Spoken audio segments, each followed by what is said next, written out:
I'm gonna grab a Okay. non-alcoholic beer real quick because I'm gonna need this. Oh, oh boy. Yeah, shit. Shit. Fuck. You didn't see it, Ryan. Nice. I dropped like fucking 8 things. The fact that I got the visible gag along with Yeah, it. did you see The that? fact that I got the visible gag along with it.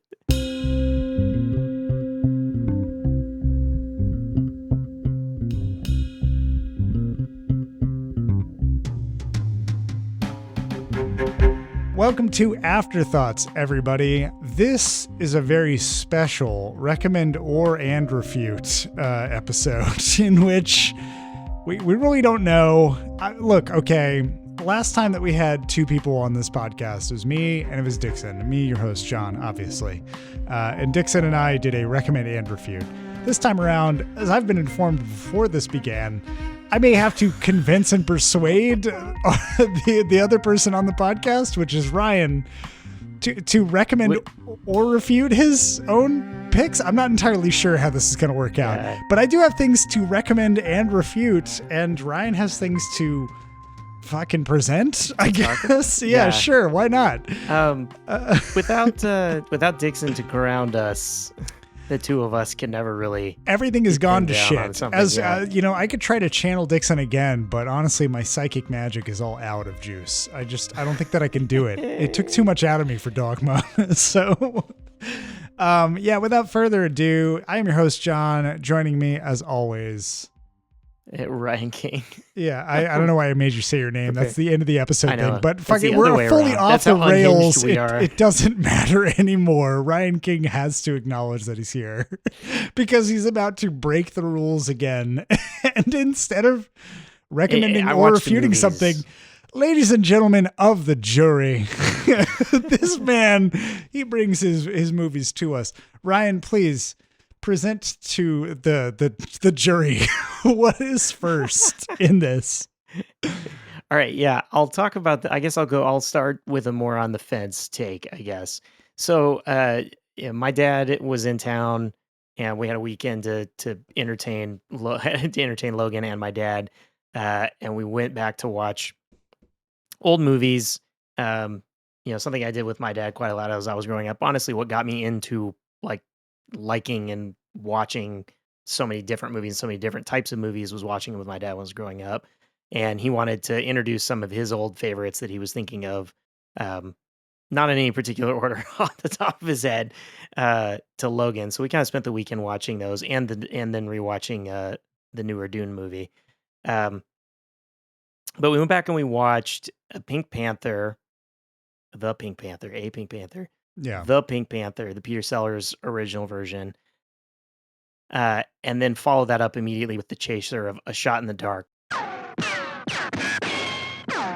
Hello, my name is Dum Dum. I'm a bullet. Did I scare you? I'm a movie star. I play in this movie called A Shot in the Dark.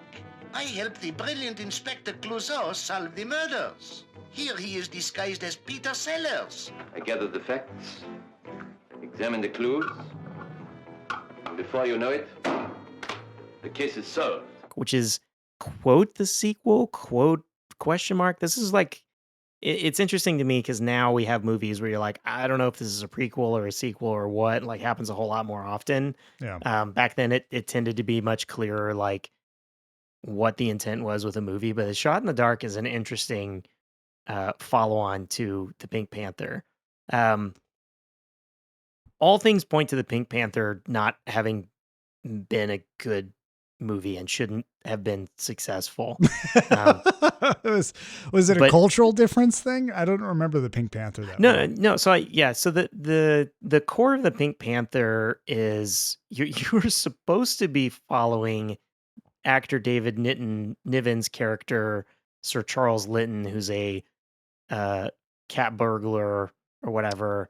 They know that he's going to be stealing the Pink Panther, which is this diamond that has a occlusion in it that looks like a panther when you look in. So it's pink diamond with a panther in it. That was the movie. That was the intent. That's what they were going to make. It was going to be relatively straightforward, with some like lighthearted comedy-ish elements to it. Uh, very, very marketable, straightforward 1960s comedy movie, right? Yeah. And Peter Sellers and the director Blake Edwards got together as the movie was starting off, started talking about how much they love silent film and changed the character of Inspector Clouseau, who was supposed to be kind of unaware of what was going on, not a good detective, and that was part of what like playing off this uh, Charles Litton's character, who should be the smart, affluent criminal that's outsmarting everyone, and then inevitably gets caught in spite of how stupid Inspector Clouseau is. Yeah. And the more the filming went on, the clearer that they just wanted to make this into an Inspector Clouseau film Yeah, sure. over time. And he just let Peter Sellers like go more and more and more. Because And Peter it gets Sellers kind is of funnier great. and funnier. Yeah, because Peter Sellers is great. And then the combination of that, and people went crazy over the animated open with the Pink Panther that then became like more of a series of shorts and then its own cartoon on Saturday mornings and all kinds of shit like that. It was a runaway success. Uh, Blake Edwards was set up to make another movie that was based on a play. I don't remember what the play was. I don't think the play was called A Shot in the Dark. It was something else. But essentially, there was a play version. The idea being that there's a murder. The idea is supposed to be it's like fairly clear at the beginning that the murder happened. There's the maid with a gun in her hand and the guy dead in the room. The door is locked. Like this is clear, should be a clear case of what happened. It turns out that they were secretly lovers and a somewhat inept detective goes through the process and increasingly there's more and more bodies pile up as it goes on. Yeah. And eventually we get this reveal explaining all of the who all's cheating on who and murdering who aspects at the end. Edwards is like, hey dude, we should just like really go in on that Inspector Clouseau. Are you having a good time? And this movie becomes an Inspector Clouseau movie in spite of itself. Okay. And that's where like again they then start to market a little more of like, hey, this is the Pink Panther. And the success of A Shot in the Dark and people wanting more Pink Panther, they go back to, and then there's this subsequent, I don't know, fucking 20, it's like 8 movies, like vaguely Pink Panther related, eventually not even with Peter Sellers. David Niven didn't want to come back because he was pissed that he essentially got like moved to second billing in his own movie because Peter Sellers just like outshone everything else in the movie. So this is sort of like an interesting step from a Pink Panther where you can tell that they're kind of like trying to make it into an Inspector Clouseau movie to a movie where it was supposed to be something else and they came in meaning to change it into an Inspector Clouseau movie. And they're kind of honing in on what the character is before you get to the next set of Pink Panther movies that actually aren't good. Yeah. Like I'll just refute those Straight after this. They're just straight up not very good. That are just straight up like Inspector Clouseau movies, tip to tail. That was the intent of what they were going to do. I think this is better than a Pink Panther. I don't know why I keep saying a Pink Panther. The Pink Panther. Pink Panther, yeah. Pink Panther. It's better than a Pink Panther movie as well. Yeah. I think because Steve Martin's in the mix now. Yeah, he's yeah. Well, that one, yeah. Now that's just ruined it. Let that marinate. The Pink Panther is such a like straightforward plot, and the zaniness that Clouseau adds does feel a little out of place, and that you do kind of get this like tonal confusion as the movie kind of goes back and forth. A Shot in the Dark, I think because they knew what they were going for, and I think that the character was supposed to be clearly inept in the original play. They're just able to like choose how to show that he's inept as he stumbles along. Works better. The idea being that there's the millionaire's mansion is where this murder takes place. And pretty early on you realize that he has called in and asked to have Clouseau put on this case, even though it's such a big, obviously important murder to solve. Eyes are on it in this millionaire's house. The Clouseau's boss fucking hates him because he's an idiot. And is like, no, we should pull him from that case immediately. Let me get somebody good on it. Sorry. Like, we can't have you trying to solve this murder. That won't go well. And someone calls very influential and overturns it and puts Clouseau back on the case. I think, essentially the idea is you kind of realize like they want Clouseau to just be like, the maid did it. Simple, done. He'll put It's in a that setup. report. He's too stupid. Yeah. He's completely set up.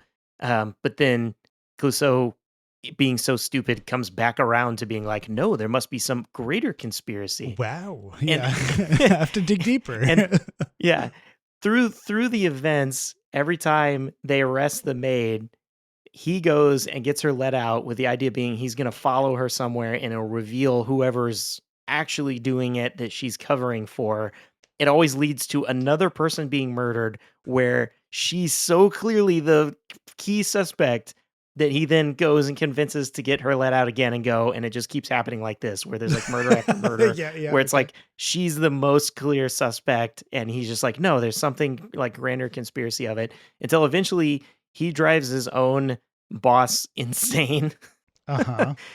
We see him like increasingly like flipping out and twitching. He like cuts his own finger off with the like cigar cutter at one point because he's like concentrating so much on it. We also get these like setups that Clouseau has a I don't know, manservant. I actually don't know what the fuck what he the even fuck? is. I don't remember for. any of this from those. I feel like I've watched them, but I'm like, what the fuck?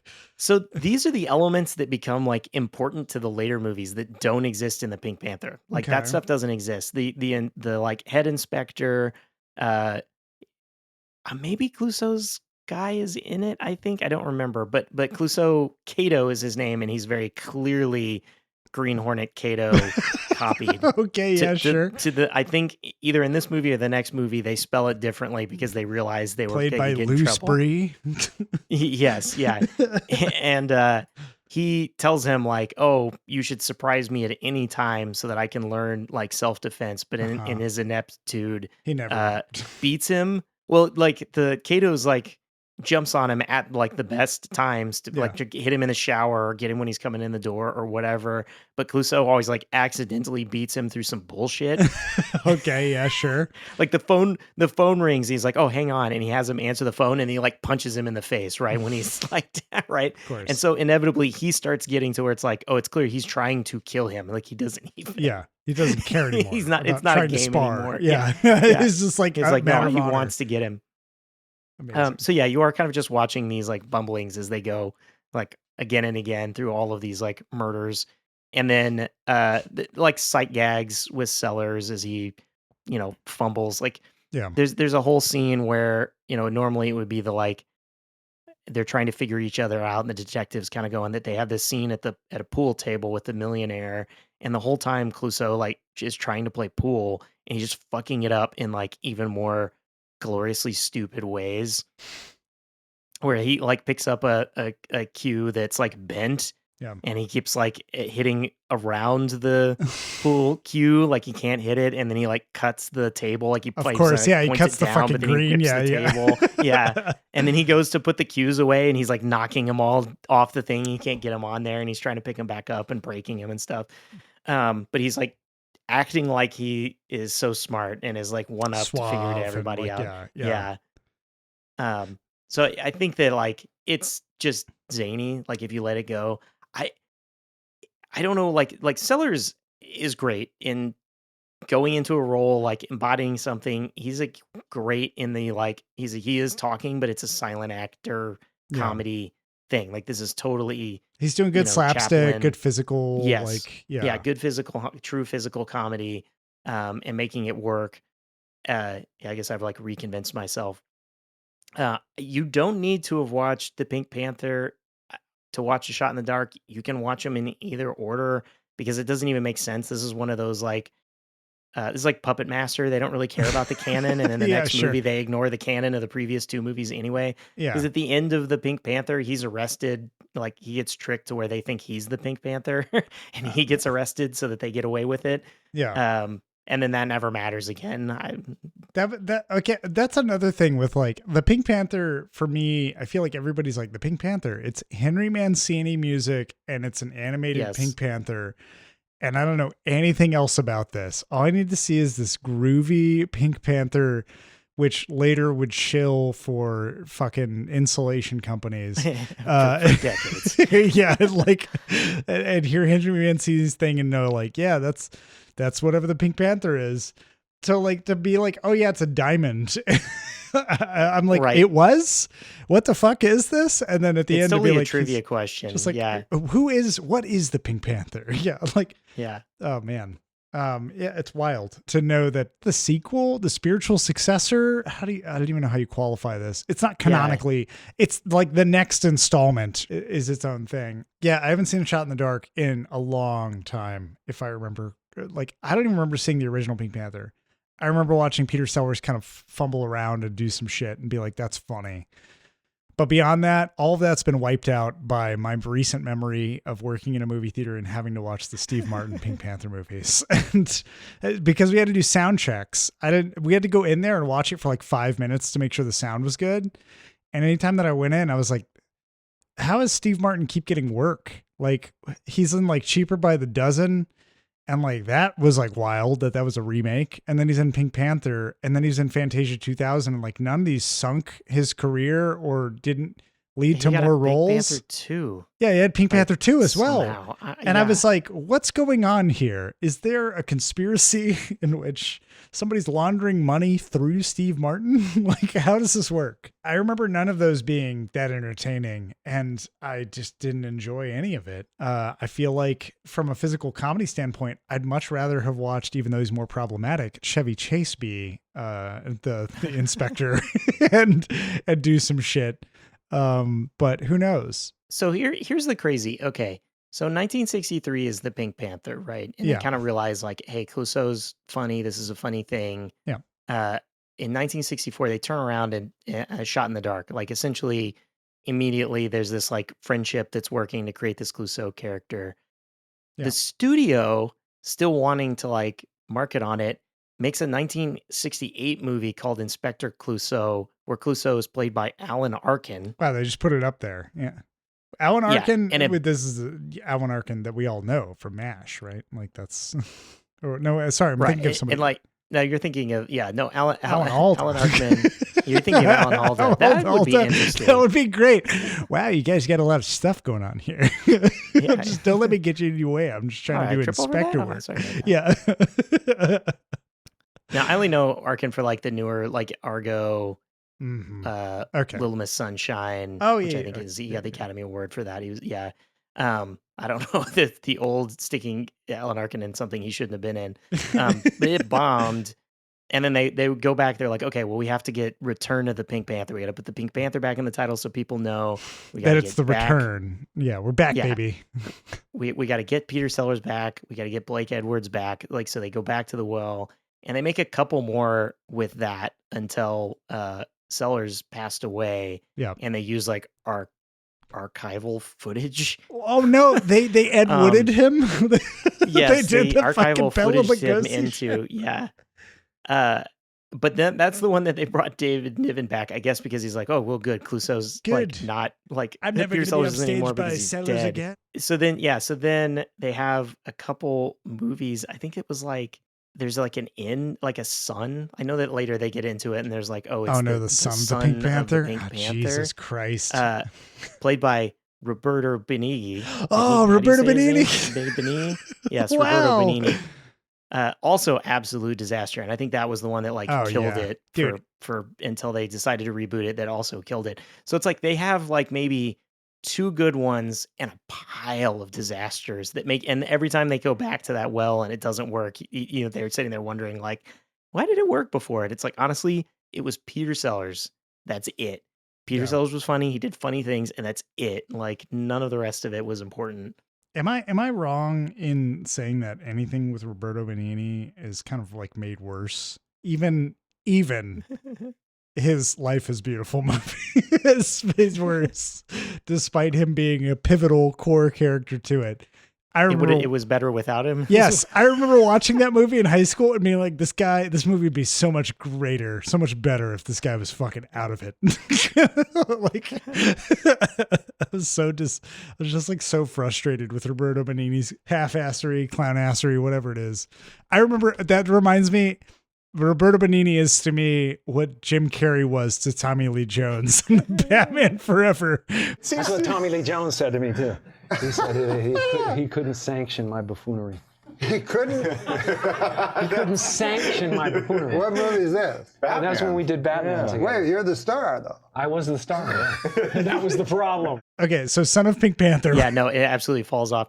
But yeah, kind of what I was saying there that so Blake Edwards and Peter Sellers went on to make The Party, which is like their ultimate Peter Sellers. I think he's like fucking 9 people or something ridiculous in that. He plays a ton of different Jesus. Peter Sellers just loves being different people. Yeah. Wild. Is that the one where he was? Anyway, yeah, no. It's the only other thing that they worked on other than Pink Panther, and I haven't watched it in a while, but they essentially together made a really great movie again, using Sellers' ability to be, these characters and just like completely become a thing. Henry Mancini also did the music for that one. Of course, Henry Mancini. So yeah, it was kind of the ultimate out of the park every time. It's just right. So good. Yeah. So yeah, I think that's where it's interesting that they keep coming back to the Pink Panther. Where it's like no one knows what it was. The studio didn't understand what they had. Like honestly, it's funny because when you bring it up, I'm surprised that Ryan Johnson hasn't been the one to reboot the Pink Panther series, considering his Knives Out bullshit. Then there's like a blank, a Pink Panther story or some shit. Why not? Fuck it. Do it, Ryan Johnson. It would be, you know what I would love to see, and this is obviously far tangent because Dixon's not here to rein us in. I'd love to see a Pink Panther movie made now with Adam Driver. I think that right. I think that some of the mistake is trying to pick someone like Martin, where or Benigni is kind of like a clown, right? Too clownish. In a way. Too clownish, yeah. To pick someone you're like, oh, we'll put them in and they'll be funny. It's the like seriousness that Clouseau takes himself. The ability to where everyone else around him, is like this fucking guy. There's like less of a self-awareness. Like Peter Sellers is able to actually sell that lack of self-awareness, whereas like a Roberto Benigni is too aware, Steve Martin is too aware. You need somebody who isn't trying to be that and instead is like going full ham on the actual characteristics of this ego that the character embodies, which I've seen Adam Driver do in different guises. I mean, I guess you could get Zach Galifianakis potentially, who is a good comedian, but also is good at playing good dramatic roles and could be somewhat, but it probably would be his that's like a between fine the two line. Ferns type of like complete lack of like it just seems like he's taking it seriously when he's asking absolutely ridiculous things. Could work. I don't know. It's the like why Leslie Nielsen works in Airplane. Yes, and or honestly, in the Naked Gun reboot, movies. Liam Neeson and also works. And, also Liam Neeson. Well, yes, but no, the same thing. The reason Liam Neeson works, they're serious, playing it serious. Yes, fully straight. While it's buffoonish. Yes. And like that is what makes it. So yeah, I agree. 100%. Adam Driver, I think, is like his stuff on SNL. It makes me think exactly that. I'm like, he would be amazing. I would love and the to fact see that he can do that stuff while being serious about a serious thing. Yeah. I would love to see this. So it would be great if Adam Driver did that. Would you recommend A Shot in the Dark?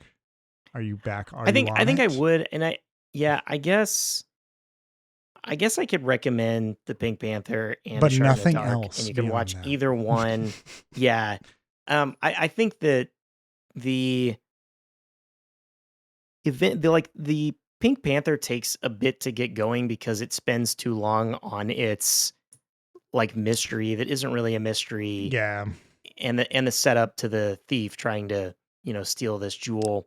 Yeah, once it gets into its like full zaniness. Yeah.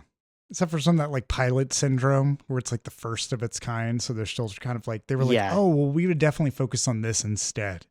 And then the second one, they figured out. Kind of figuring it out. Yeah. And it's like by the end of the movie, the Pink Panther, there's this like costume party, and they've set up all the pieces in play that it's funny, right? Yeah. There's like two people wearing the same costume, and people are confusing them. And Sellers' character Clouseau is in this giant suit of armor. It's Yeah. like comical with him trying to like walk around and do stuff in it. And like, yeah, and then there's this car chase that's like completely ludicrous at the end of it. That all like works once they can like set everything up in it and it hits.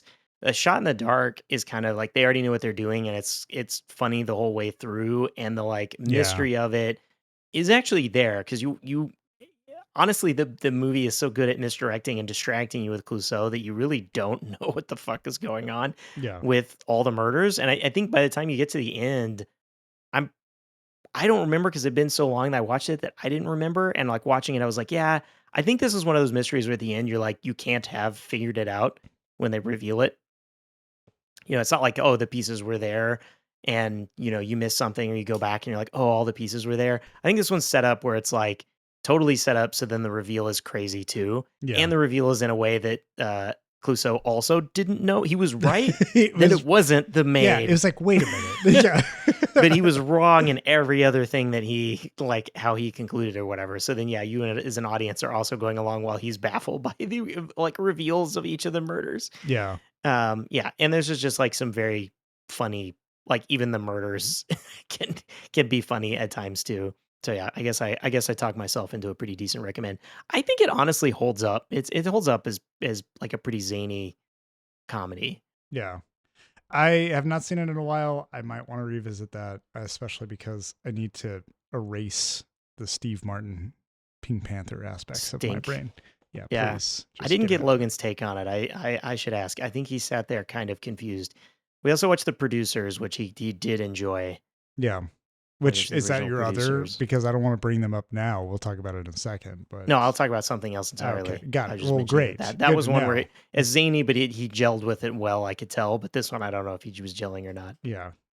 Okay. Well, I'll move to my my movie that I'm going to talk about right now. I have two, obviously, but this one, you know, sure, I'm on the fence too, Ryan. I need some convincing Okay, that see? it might not be. Well, who knows? We'll dabble here. Why not? Yeah, for some reason, Sasha was like, "Hey, let's watch something." I don't give a shit what we watch. Let's just put something on, and it's got to be something that I don't have to think too hard about, and I just kind of want to see whatever the fuck it is. And I was like, all right, well, like, let's put something on from like the early aughts. Why not? And I've been thinking this ties in really well with Dogma. I was like, you know what? I haven't seen in a while. Constantine, 2005's Constantine. What if I told you that God and the devil made a wager for the souls of all mankind? No direct contact with humans, that would be the rule. Just influence. See who would win. Demons stay in hell, angels in heaven. They call it the balance. I need to see what you see. You do this, there's no turning back. You see them. They see you. Understand? It's starring Keanu Reeves, which is based on it's a graphic novel series, right? Or a comic book series. Not a graphic book, right? Is that what it is? Yeah, I mean, graphic book. Yeah, both. Sure. Alan Moore hates. I think the it term was. graphic It's been novel, released but, by single. Yeah, it's been released as single issues at times. Yeah, and we watched this full disclosure on Easter, which I thought was an appropriate day to watch it. Why not? And that I remembered this movie when it came out in theaters. I was working at the movie theaters at that point in time, and I watched it and I thought, this is badass. Like any scenes that I caught, I thought this is badass. Like I remember Keanu Reeves rolling up to a demon and whispering in its ear, "I'm Constantine, John Constantine, asshole," and then fucking exercising the shit out of it, which is what America does to demons. And so, and I remember really like, yeah, that's fucking great. And then the rest of the plot, I don't remember as much. It's kind of hazy. So when I watched back through it, this movie, Keanu Reeves plays a character who has attempted to commit suicide at one point in time and is now he tried to commit suicide because he is very attuned to seeing demons and is able to help exorcise and do some work for heaven to basically keep order on earth. And it's become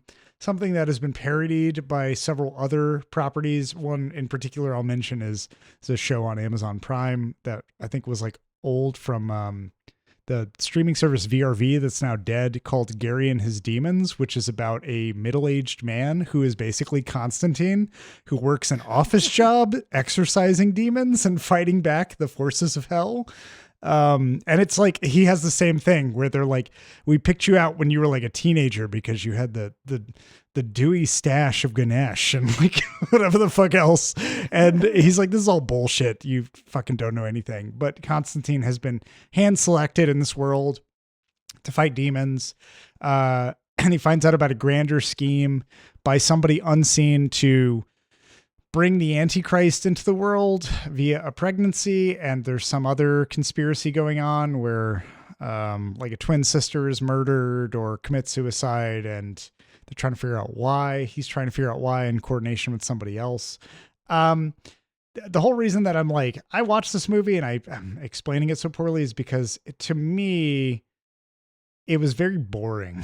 And like the way that it's presented, there's so much about it that seems cool in concept, and the execution of it is poor. And it's not even like a budgetary limitation. Like the CG is not great in this movie, but I didn't care about that. I cared more about the way that it was being told and the grand conspiracy and like this heaven against hell and the way that the drama's played and some of the characters in it.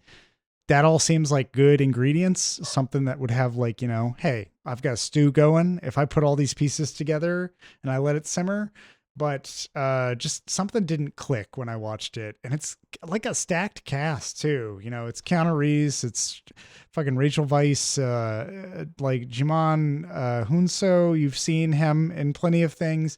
Tilda Swinton shows up. Like Shia LaBeouf is his sidekick, which for a period of time, why was Shia LaBeouf the sidekick character in every movie? Yeah. Who always had to be like, dude, I get like, I having just watched iRobot recently, Shia LaBeouf shows up in that too. And he's like, yo, Will Smith, I get mad honeys, bro. They're like all over me. And he's the exact same character in this movie. I was like, who saw Shia LaBeouf and was like, that kid, get that kid in here, have him play this role. He's perfect for it. So yeah, like I just parts of it, you know, it fights within me because I do like some of the action set pieces. I like the kind of biblical dynamic that it has within it. I love the concept of a gritty, you know, gruff sort of noir. He's not even really a detective. He's like I guess he's a spirit detective or some shit. He's a Yu Yu Hakusho type guy. And he's just trying to bust demons, you know, that are outside their jurisdiction.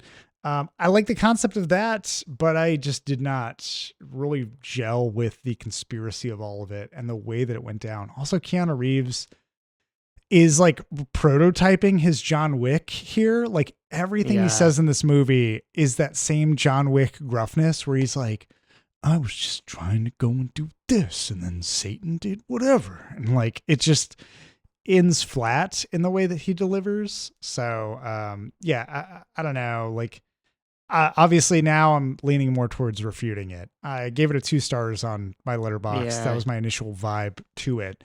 But the more that I think about it, the more I'm like, oh, there's ingredients and things that like, this could be like that when we talk about Zack Snyder's Watchmen, where I was like, somehow I come back to this movie every few years. Constantine's the same kind of vibe where I'm like, maybe I'd come back to it. And the more that I think about it, the more I'm like, no, I don't need to do that. I need to like log this away and be like, it didn't work out. But now they're talking about there being a Constantine 2 and Keanu wanting to come back for it. That was part of the reason why I watched it. And I was like, I don't know if I want that.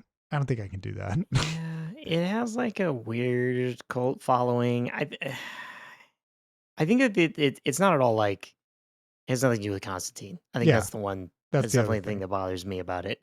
But I don't. So then I think you have to look at it as like, does it stand on its own as whatever it is? Yeah. I don't really think so. I don't know. It's hard for me to depart it because Constantine's one of my like favorite comic characters. So yeah. Is this like up there with Preacher? Are you a fan of Preacher? Are these? No. Oh, okay. Well, Preacher's never mind. entertaining, but like no, Preacher is so fucked up. I'm Yeah. surprised in the Preacher TV show how much they got to do. They got because I away with thought it? There was no way. Yeah, that they got away with that stuff because I thought there's no way that there's still stuff they weren't Wow. fully able to invest into. But the Preacher TV show's pretty Yeah. honored the actual Honors one, the where source Constantine material? has fucking nothing to do with it. Do you think that they Yeah. could make like a good HBO series out of Constantine, or like, do you think it's adaptable? I guess. Totally. Actually, Okay. they had a TV show that actually nailed it pretty well. That I actually think that, yes, having it on an actual like streaming service, HBO kind of thing would probably be better because you could do more. Yeah.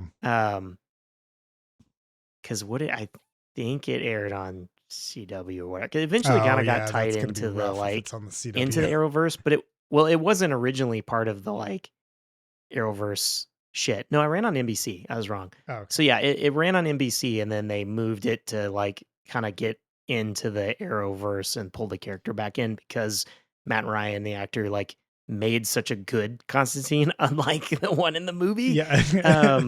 That they were like, oh, we need to do more with him because he totally nails it. And he's gotten to like voice the character in various like DC I animated see. spin-off versions where they've included Constantine. So Constantine as a character just like popped up several, like he started in Swamp Thing and then he sort of like kind of came and went. And it was like this sort of mysterious occult character that like came back and just had this like knowledge of stuff. Yeah. And would come in and do, this here and there. And eventually he got his own comic, Hellblazer, that was in the Vertigo line. So Constantine was created by Alan Moore. Okay. This makes more Watchmen sense fame now. Alan Moore. Yeah. Yeah. This is wild that And it ties for- into that. Yeah, for a while there, they were trying to adapt everything with Alan Moore and doing it horribly, and Constantine got wrapped up in that Of course it did. somehow.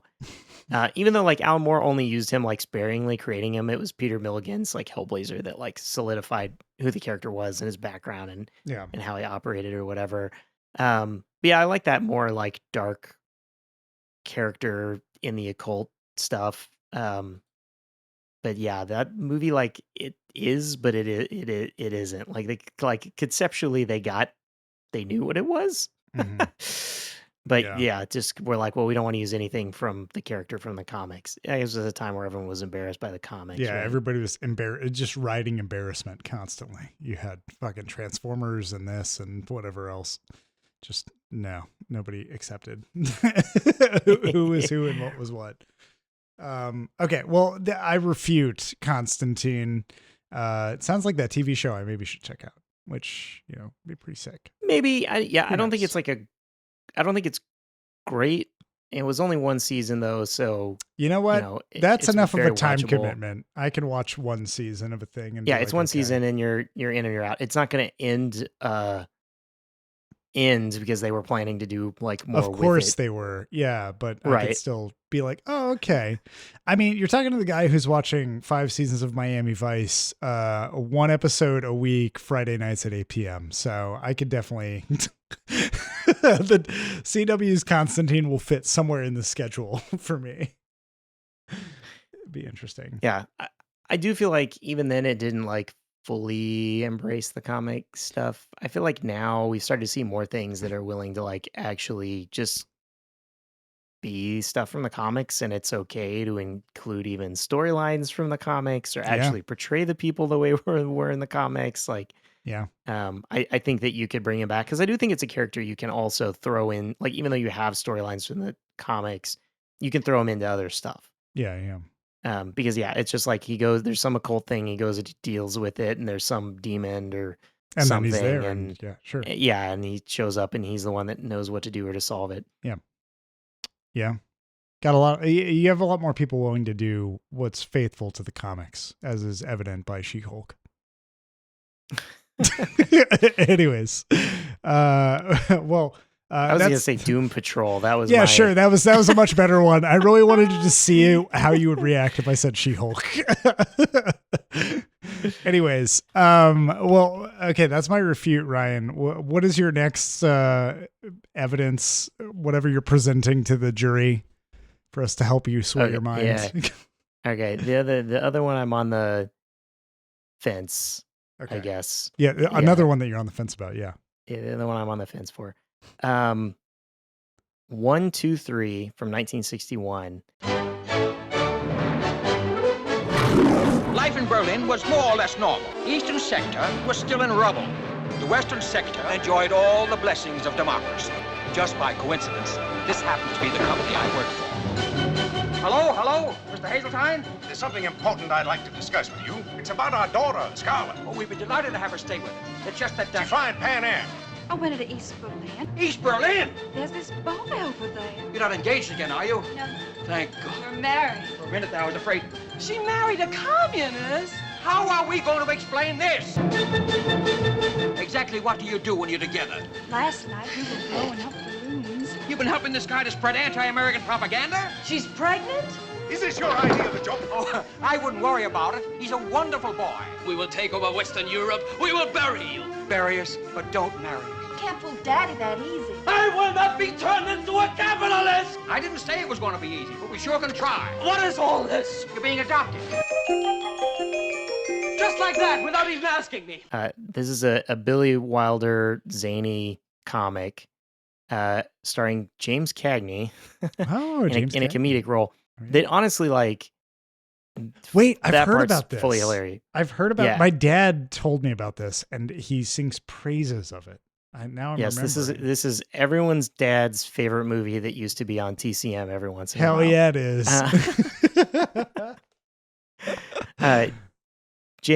Okay, this first off, yeah, this movie's sponsored by Coca-Cola.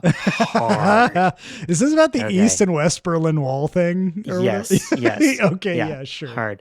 So the part where I'm like split on is this good or bad is going to fall into that capitalism communism divide question.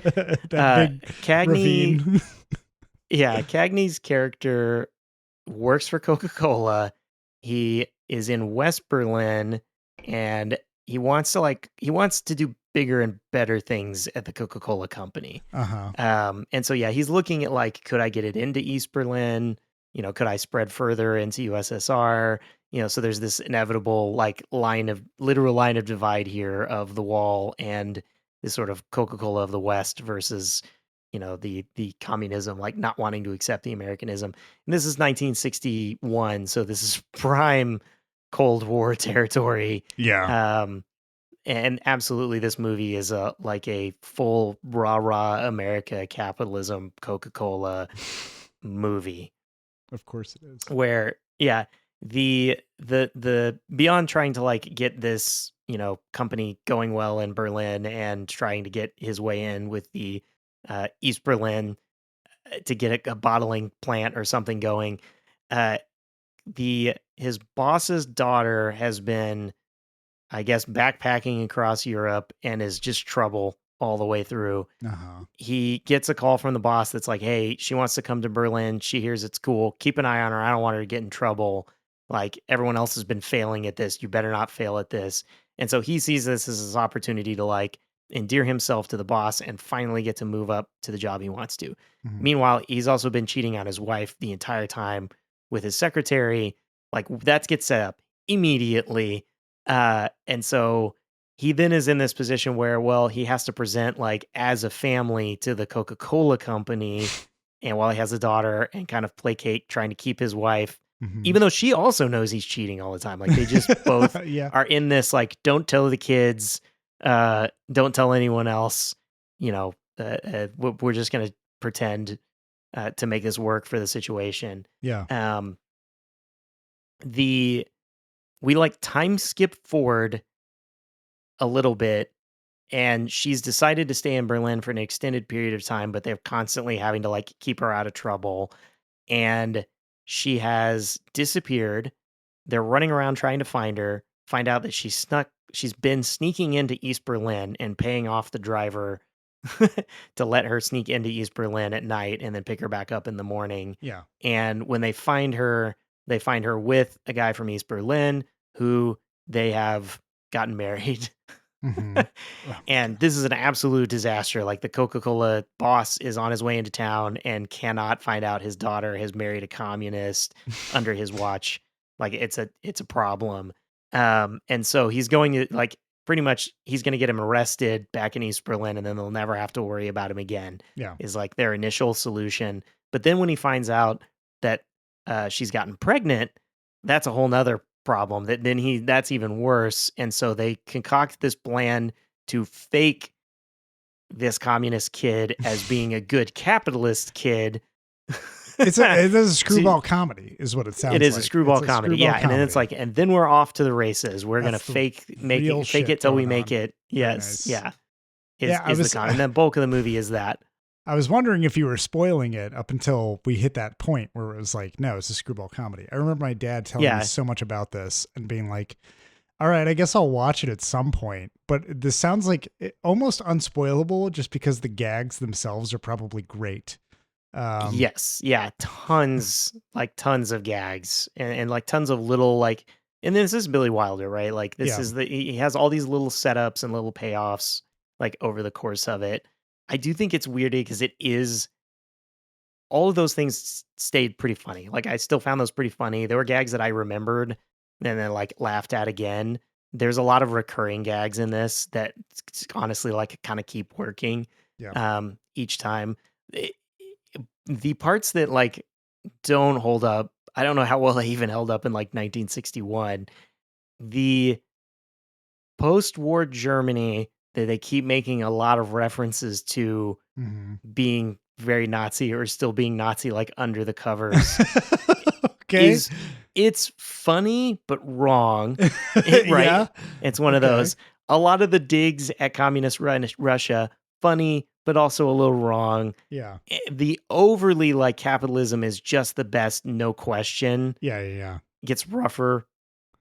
As it I feel like goes. every year it probably gets rougher and rougher. And then Coca-Cola just being like plastered over the top of this as an amazing, great company is also like an uncomfortableness over it. Yeah. And so those really detract from it. If you can just sort of like ignore that, it is really funny. But like every time he comes into the office, all the German workers like stand up.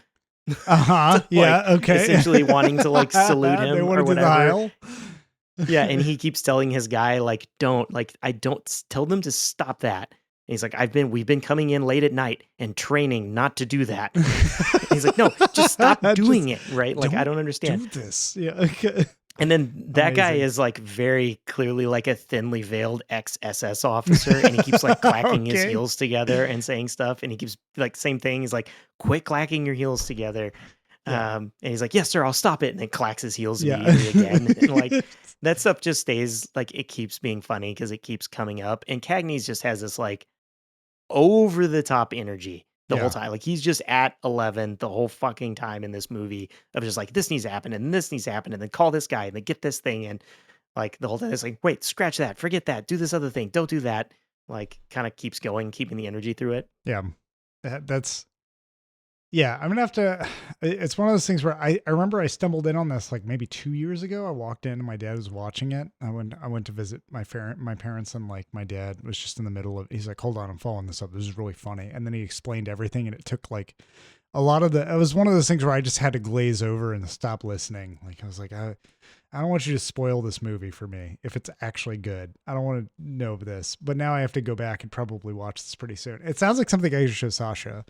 But even with the things that you listed as being drawbacks, like there's a certain point where I think that it's a great cultural snapshot that makes it even funnier to think that Coca-Cola was able to be plastered this hard over something that is in itself a relic of a wall that no longer exists and like a struggle that has collapsed since then of communism versus capitalism. Like we now see residual ripples of a lot of that with like all the echoes of people, pearl clutching about socialism and whatever the fuck else. But I just think that all that would make this more funny, like more hilarious in the way that it's told.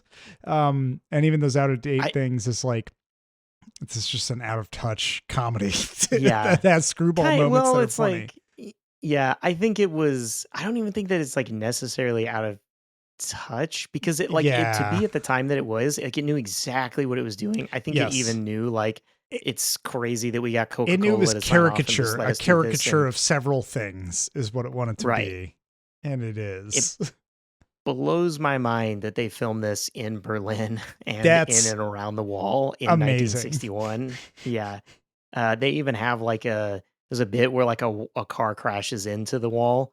And they do it well. Like the way that this is filmed is the opposite of the Kevin Smith, where I'm like, this is expert Yeah. filmmaking of how they're putting together all these things and to get these zany shots. And there were a lot of like things that I had to sit back and be like, man, that was a good trick, like Yeah. for a 1961 thing I to just pull. knew. Because it's like they're in this car chase and they're doing it's in the car, out of the car, film sped up kind of crap that you would do. And then it's like the car crashes and you hear the sound, and then we cut back to an obviously built staged effect Yeah. of the car against the wall. But I'm like, that is the real Berlin Wall that they put that car prop up against, though. I'm like, that's awesome. They had these I couldn't stop getting distracted by the background of the airport scenes that they had, though, because they'd filmed some like B-roll airport footage, and at one point they have like a clear, like on a sound stage, Yeah. a steps to come down from an airplane, and then he's projecting or something behind it, like an actual airport working to make it look like it. And then it'll turn camera back, and they're in the airport, and it's clearly inside, and there's this like matte painting in the back of planes. Okay. Yeah. Yeah. Right? None of which move. And there's like a couple of people like driving around like little, luggage carts to make it look alive. Yeah. But that matte painting has a propeller that's just spinning. It's just spinning on the plane? It's just spinning. So on the Yeah. it's like the painting of a plane, and they movie put a magic. propeller, like a physical propeller spinning. So you're like, that's a real plane back there. There it is. It's just do Yeah. it. Dude, they They're did like, what I'm they buying could. it. That's amazing. But it's like we keep coming back to that scene, and that plane is there, that propeller is spinning, and nothing is changing about that background. But it's that I was like, that's good movie magic, though. That's that good yeah. shit. Oh man, amazing. So it sounds like this is turning into a recommend of sorts, maybe. Yeah, I mean, it's in that like Some Like It Hot has some like going back and watching it. It's questionable hilarious, moments. but there's some like questionable moments. I will say there's no Tony Curtis coming on to you really hard, and it's creepy moments. Yeah, that's true. So there's that, or like 7 Year Itch. I haven't watched that in a while, but I'm sure there's some moments there that are like a little dated. Yeah. Did Billy Wilder do Christmas in July? I don't think so. That was a fucking But it's Preston that same Sturgis. zany. That was Preston Sturgis. That's Preston Sturgis. Yeah. Be proud of me, Dixon. Yes. Yeah. Nice. Same kind of zany comedies, right? That like quick pace, fast pace. There's lots of like little gags along with this like constant irony of these things are going to blow up in someone's face somehow. Yeah, I gotcha. Okay, so it yeah, sounds I guess I that's talked myself into he's talked himself into a recommend this time, into a folks. recommend. Who knows? The sword of Damocles that dangles above each movie and Ryan holds will fall on its recommend or refute, and here it's fallen on. I usually, yeah, I would be interested to have Dixon watch 1, 2, 3 and come back and report, because I think he would like it. I feel like think he's already that's seen it, but I don't know. Probably he's not here, and I possibly. can't call him. Hold Yeah. on, I'm gonna call him real quick. What time is it in? I need to know if he has 6:27 a.m. Oh, well, Maybe then not. he's definitely going to be awake. Hold on. I'll put it on speaker.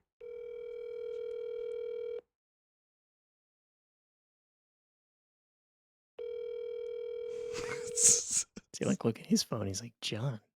Why is John calling? He can't have anything important to say. Yeah. Yeah, he's not answering. Hi, you've reached Michael Dixon. Please leave me a message and I'll get back to you. Yeah, hold on. Yeah, Dixon, it's John. I was just wondering if Ryan and I are in the middle of recording the podcast. Thanks for picking up, by the way, on your vacation. Real dick move.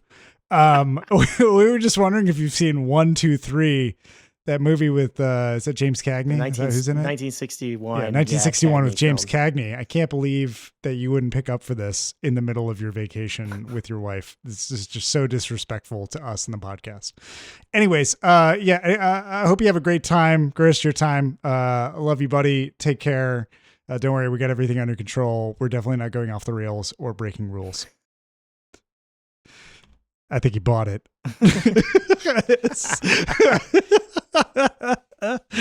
Okay, well, good. I'm glad. Maybe we'll find out eventually. Maybe Dixon will chime back in the middle of this recording. Who knows? Call and leave a message. And Yeah, that would be great if he did do that. Anyways, cool. You recommend 1, 2, 3. You're curious if Dixon's seen it. I guess we'll all find out together at some point. We'll come back around. We'll come back around, everybody. We'll circle back to it. All right. The thing that the final, I guess I have my next movie I know is a recommend. I don't bring this. I don't remember if we've talked about it in a previous episode. Maybe we fucking did. I don't care. It's been long enough that we can talk about it now. And that is, I watched, Sasha wanted to watch a movie. She said, put something light on. And initially she said, put something like horror slasher that we can just tune out and we don't have to care. And I was like, what's the fun in that? I want to put something light. I don't want it heavy, but I do want something light that we would pay attention to. And so I grabbed my Criterion collection of Jacques Tati films, which I don't usually pull off the shelf. Because I really love Jacques Tati. I want to watch more. I've seen Trafic and I've seen Playtime, and I know Sasha has seen Trafic, but she's never seen Playtime. So I said, let's both be on the same page here. So 1967's Playtime is a masterclass of physical comedy. Talk about Charlie Chaplin and, all of these silent film actors doing comedy. Jacques Tati just fucking... Francis Ford Coppola himself during his Megalopolis press tour kept referencing how Jacques Tati sank so much of his money into this. Jacques Tati was a wonderful filmmaker who believed in a film he wanted to make and used his entire fortune because the financing system of the time wouldn't finance it. And it came out and it was a big flop. And he died sort of penniless, not realizing that this film he put everything up for, which was called Playtime, was going to be considered today the masterpiece that we consider it. I don't know what that says about Megalopolis or whether that actually will justify Coppola's sacrifices for that film, but Playtime itself is fantastic. If you're somebody who's unfamiliar with Jacques Tati, you think maybe this sounds like it's something pretentious, or it could be, if it's part of the Criterion, if it's something that, like, Dixon has watched this with me before. This is a great matinee film. This is a great, hey, I'm feeling a little goofy, or I've had a heavy day. I want something I don't have to think as much about, but I could prompt some thoughts, or it can hold my attention. Playtime is definitely it. So Jacques Tati is a filmmaker who's always kind of has done a series of comedies that are very much focused on the physical aspect of his performance. It's not just slapstick and falling down a lot or any of that. Those are involved within his stories, but there is sort of this critique and this lens put onto different aspects of human society. And Playtime is no different. It tells a very loose story of his character, Monsieur Hulot, who is trying to meet up with a friend and or colleague that he knows in it's like an office building where there's a bunch of stuff happening. There's not really a core premise to it other than it just starts out with him being like, oh, I'm going to go meet this person. And you start in an airport. There is no sign of his character. You're just seeing people. And the first thing that Sasha and I both noticed is most of the shots in this movie, it feels like walking around an exhibit in a museum, like in an art museum, where you're looking at different still lifes or portraits of people. And you're noticing little things in the distance that move and then stop, or things in the foreground that move and then stop. And it feels like at every point in the movie, there's sleight of hand being done. Like something draws your attention over to the right hand side of the frame or the left hand side. It could be somebody talking, or it could be somebody moving. And there are noises layered on top. Like in the first 5 minutes of the movie, we saw a woman holding what looked like a bundle of a swaddled baby and walking around, and we heard a baby crying. And then it cut to another scene, and that woman is actually holding a bundle of napkins and just stocking bathroom things. And in the distance, there's an actual baby in like a crib somewhere, like a little one of those strollers being rocked. And I was like, oh, the baby's there. And it's just that kind of movie that constantly is playing with your perception in a way that feels like an I Spy book or a pop-up book come to life. And it captures that kind of joy and sublime charm of seeing something new in each frame and just being in awe of how much is going on at one point in time. From a standpoint of story, there really is not much beyond Hulot trying to find his way to meet this person. Everybody along the way seems to be an army buddy or somebody that somehow redirects and thinks that he's somebody else. And it puts him in a different channel of being or existence where like some people think he's a salesperson because he took his coat off in one scene and he just happens to have the same outfit as salespeople on the sales floor. And other people think that because he put the coat back on, he's this one guy who was wearing a similar coat and a shawl who came and like rifled through all their shit. And it just puts him in different areas where he is accused of or participates in spectacle. And the whole reason that I think that the movie is called Playtime is because it really captures this essence of like, even if we're at work and we're doing really important business things that seem to be important in the moment, like Brazil style trading of papers and bureaucracy, there's this weird element of human play that persists through all of it that becomes fun and funny or has its little like sparks of light in it that makes that fascinating as opposed to being oppressive and boring. And I feel like the thesis of the piece, even towards the end, it really starts to ramp up into like this music. The music gets more carnival style, and there are sequences where they show roundabouts in Paris with the cars going around, and it really seems like you're watching a carousel. People are like in their cars or on motorcycles hopping up and down, just like the carousel would go up and down, and like everyday things like cherry pickers are spinning around in circles. And it really has that like, hey, even with all of this crazy shit that we've built, these structures, there's still a lot in between that is dancing and singing and fun and like trying to just be its own thing that's weird. And it feels like it draws a lot of attention to that without being trying to beat you on the head with a metaphor or any of that. It is just like, hey, look at all these different visual gags and things that we're able to pull together in one sequence and orchestrate them. And yeah, there's not much more I can say about it without, I don't even want to spoil it because it's hard to spoil. It's just something that needs to be seen to be really believed. It's pretty crazy to see it all come together, and puts a lot of awe in what Jacques Tati was able to do. What's the energy level? I know you're saying like this is a straight up good, like since we were just talking, is this zany comedy or? It goes between being like, it can get a big laugh out of you to it can get a chuckle out of you. And that's kind of the energy flux. Like there are scenes where it lets you become quizzical and curious of what the fuck is happening on screen. Right.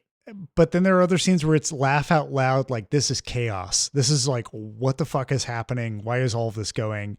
It never goes over the top. They aren't like hitting you in the face with a lot of visual gags. I feel like the rhythm of the jokes is very well built. I think about movies, or I even think about shows that build on inside gags. Like we mentioned earlier, the Venture Brothers, we talked a little bit about in the previous episode, talking about Doc Cameron, Jackson Public, and how like there's a lot of legacy that's built on in that show. And in other shows too, like you have to be part of kind of the in crowd to really appreciate some of the jokes later on, and you learn the canon. And this is a movie that builds those jokes. Like I said, Hulot as a character, he seems to know a lot of people through the army. And at times those people all occupy different occupations that pull them in different directions. And then you get from those army buddies, different gags surface because of their relationship and what they teach him and how he does something. And it sort of comes back and folds over on itself later. So like there's a sequence, for instance, where one of his army's buddies welcomes him into a nightclub, and Hulot doesn't realize that he has to open the door first. So he walks into a glass door and it breaks. And his buddy is there holding the knob still that is part of the door. So he just starts mimicking like he's opening the door for everybody. And then the rest of the movie, the dude's just there doing that bit, and people stop for it and they hit the invisible door occasionally, like don't know what they're doing. But it's like in between the other chaos that he continues to be part of, they keep cutting back to that gag, and it's just building and building and building. In these ways that like it lets you catch your breath at times and be like, okay, like that previous part was crazy. This is really funny. Now we're transitioning to this other scene. What the fuck is happening here? And what are all the bits? And it feels like every 15 minutes, you sort of get a reset of now there's these other things that are building up and constant gags that'll show up and get more and more severe or apparent as they go. So that's kind of the rhythm of it and the energy. Yeah, that's good. Yeah, I mean, but it's never gets like fantastical, and it's like no, not too much. They're all very grounded. They're all very physically grounded, like characters. They have persisting characters, and they kind of anchor them to different perimeter pieces of the set, and so they'll cut back and forth between those characters. So you have full spatial awareness of what's going on at any point in the area you're currently in. They never like cut out of that and show you like, you know, a random scene or something to get you jarred.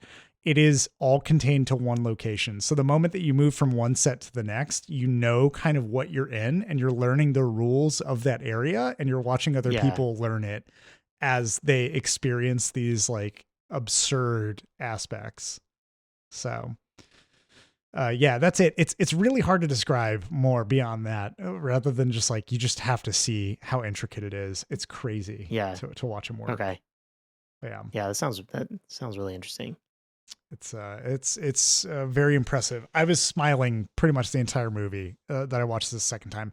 The first time, because you don't know where it's going, if you're not ready for the fact that it's kind of aimless and just having fun with what it's doing, it can seem like parts of it drag. But the second time through, when I knew where it was going, I had a much better time with the pacing of it. I really enjoyed when I was like in the different areas that I was in the movie. So, why do you think it's? I guess it's probably is a cult movie. Then I was wondering, why do you think it maybe didn't initially succeed? Then. Yeah, I think that it's coming towards the end of the 60s when you're getting like psychedelic, sexual, you know, positive hippie movement, and you're starting to come to the pinnacle of that, where it was, I feel like a lot of the movies then, at least in like American cinema, I don't know about European cinema, started to become much more like, you're getting more Italian Westerns, you're getting post-Westerns, you're getting the like motorcycle exploitation, bike rider stuff, you're getting drug exploitation and all of these more gritty things. And so for something like this to come out that is, it can be posed in the same kind of comedy genre as I guess like a Pink Panther could be. You might get something that's like, well, slapstick, like, you know, good old fashioned humor, comedy that's trying to be much more pure about it. I could see audiences kind of diverting energy away from it or not digging it as much. There is very minimal dialogue in this. It is, you're along for the ride. It's like a lazy river of comedy where you just are floating through gags and watching it happen, as opposed to it being narratively propelled, which I think a lot of things approaching the gritty 70s were starting to like shape up into. Like, we need significantly more style in how we see characters' faces and their expressions, and how we learn about corruption or, you know, more cynicism taking on point in this like ramp up to the end of the 60s. That's my thought. Yeah. I think, and you know, definitely, I can even think early 70s, the comedies are much more cynical. Yeah. Like raunchy right? and Like something cynical. like MASH. Yeah, they're either raunchy or very cynical. Yeah. Yeah, or they're fully exploitive. Yep. Yeah, exactly. So I think something like this, which, you know, you can watch it with anybody. Like, obviously if you watch it with kids, they might think it's more boring probably, but there are so many gags within it that are just like, where is this person going? What is this person doing? That it just, the human mind is drawn to that curiosity of it, that it becomes kind of surprise and delight that I could see it being more entertaining if you're ready for that tone. But I think culturally at the time, it probably wasn't something that audiences were trying to actively seek out. I don't know if that's true or not, but Interesting. my take. It can also be like, who knows how it was marketed, Yeah, where it was that too. shown, like all kind of crazy things have an effect on it too. Yeah, but yeah, one thing for sure, it's well directed and it's meticulously orchestrated. Pretty fascinating to watch. So, well, yeah, I mean, that does it for our recommend or refute. Recommend and or slash or ish. I think we ended refute. up all recommending it. There was a refuting. There was 2 refutes at the beginning, weren't there? I thought. Oh no, wait. There was a recommend for, and then there was a refute we ended for up kind of Constantine. recommending everything. Yeah, that's right. Oh yeah, you refuted Constantine. That does it for our 3/4 recommend, 1/4 refuting. I refuted a bunch of Pink Panther movies. So yeah, you did. You know what? You did it, that. and I'm proud of you because you did it without having to subject yourself to all of them. Now in the modern time, I don't know. You didn't watch them all, right? In the past 2 weeks, you weren't like binging the rest of them. Okay, some of them I haven't actually seen because I haven't seen the Robert Benigni one because I just know that's terrible. The Robert Benigni. I love if you get his name wrong like every time. Robert Panini, Roberto Beignets, fucking whatever. Roberto Benigni. Well, there you have it, everybody. You have a recommend for Pink Panther and a Shot in the Dark. Is that what it's called? Yeah, it's Shot in the Dark. Shot in the Dark. You have a refute for Constantine. You have a recommend for 1, 2, 3. We have a pending recommend from Dixon or an affirmative from Dixon. We'll see when he gets back from this trip. Yeah, I'm gonna have to bleep that out too. I don't want people knowing where he was or where he is. I mean, he's been saying it in all the previous episodes, but it would be funny to bleep it out. Pretend like we don't. Yeah, we don't know where he is in undisclosed from movies. Unknown parts. Yeah, we have that pending confirmation from him. And then you have a recommend from me for Jacques Tati's Playtime. I'll throw Traffic in as well. I haven't seen the rest of his stuff, but I have to watch the rest of my Tati collection because the dude's too good at what he does. And I think he inspired a lot of Wes Anderson stuff too, if I remember correctly. So there's a bit of that like influence you can see. Like shot composition. Yeah, shot comp. So, that's definitely it. And like all of the bits, how the characters move. It does feel like watching like a painting move in its own way. It's really fascinating to see that. But well, that does it here for us at Afterthoughts. I've been your host, John Garcia. With me, as always, Ryan King. I guess don't watch any Robert Begonia movies. Robert Begonia. Yeah, none of those Bobby Begonias. Don't do it. And as Dixon would say, if he wasn't broad in... thanks for putting up with our bullshit.